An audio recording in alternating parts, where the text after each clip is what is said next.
So everything that you just said, I understand. And most of the people who would follow through the last 4 seasons are right on board with.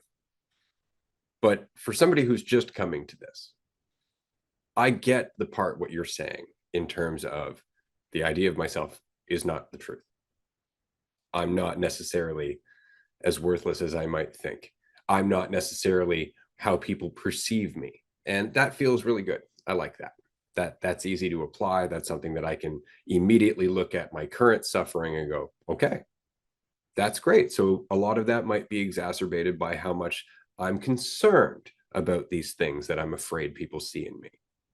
Okay, so I get that. So I'm not what I think I am. But what about everything else? What about what I think you are? What about what I think the earth is? What about what I think the universe is? Because you said the experience of division, the perception of division.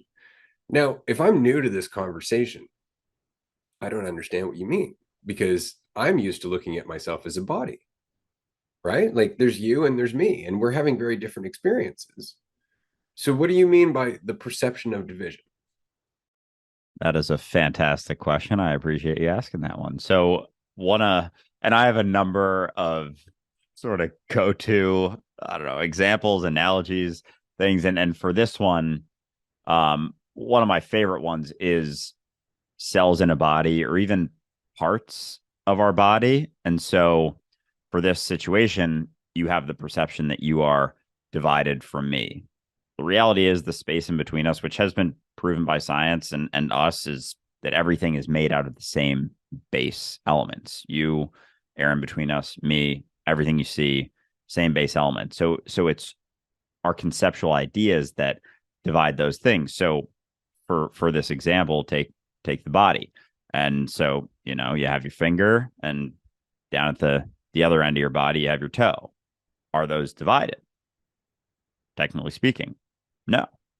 But we have this idea of them being separate, but they aren't actually separate. And if you want to be more specific, your finger versus your hand versus your arm, where's the division there?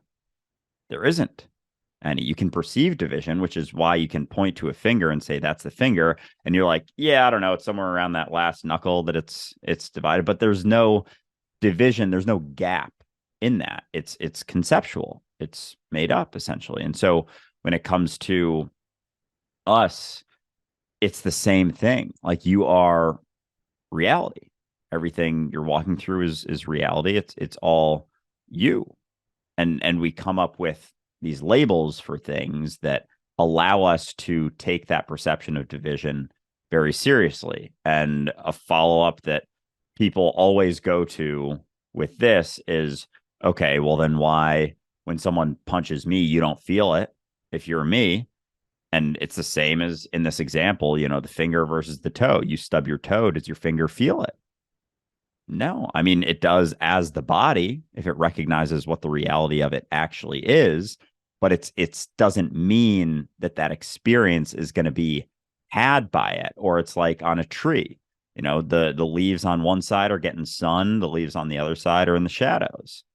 Well, okay, so if the leaves are all the tree, then why can't the leaves on the other side feel the warmth? Because they're not experiencing the sun in the same way. They're not experiencing, but it does not mean in any way, shape, or form that both of those leaves are not still the tree.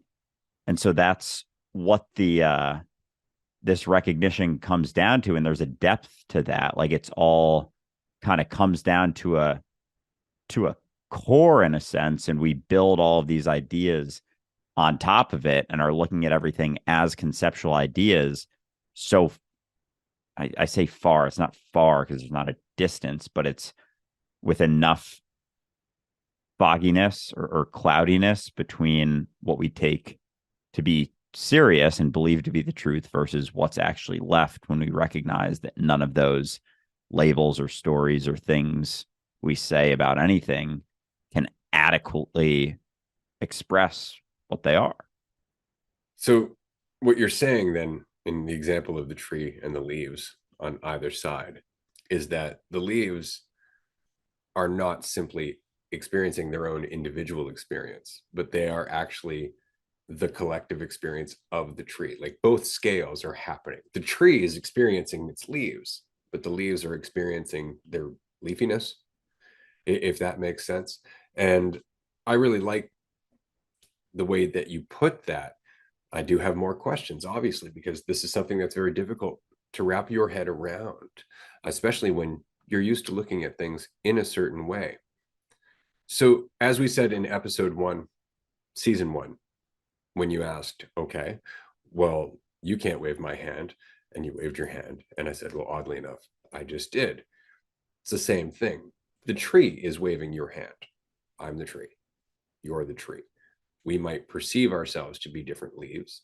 We might be having different leaf experiences, but we are, in fact, the awareness of the entire tree, just focused on the leaf that we are currently embodying. Because we don't recognize that the entirety of the awareness of the tree can be focused on all of them simultaneously and have both perspectives of being the individual and the collective at the same time.